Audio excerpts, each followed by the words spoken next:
Hello everyone, my name is Akshay. Today I will discuss with you on the topic of clinical research protocol. So, a clinical research protocol is a comprehensive document that outlines the plan for conducting a clinical research study or clinical trial. It serves as a blueprint for the study, providing detailed information about the study objectives, design, methodology, and all procedures to be followed.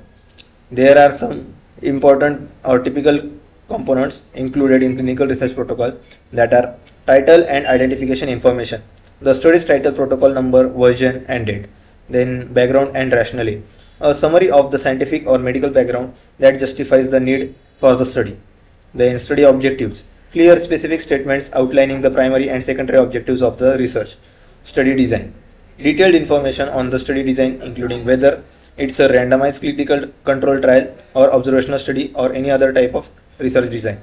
Then participant eligibility criteria, inclusion and exclusion criteria specifying who can participate in the study based on factors like age, gender, medical history and more.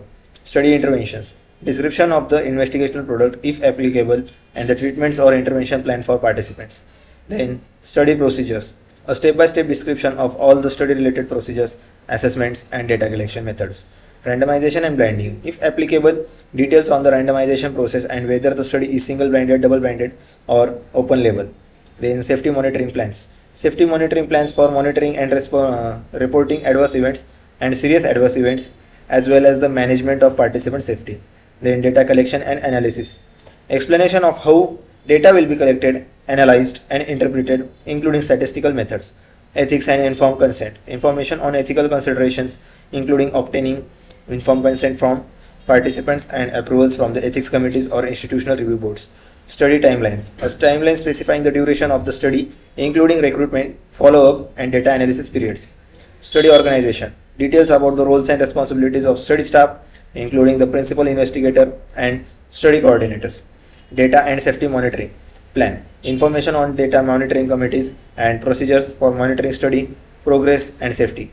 Data handling and confidentiality, protocols for handling, storing and protecting participant data and maintaining confidentiality. Publication policy, plans for publication of study results including authorship and data sharing policies. Then references, a list of references to support the rationale and design of the study. Clinical research protocols are criteria or critical documents in ensuring the integrity, transparency and ethical conduct of clinical trials and other research studies. They are typically submitted to regulatory authorities and ethics committees for review and approval before the study begins. Thank you.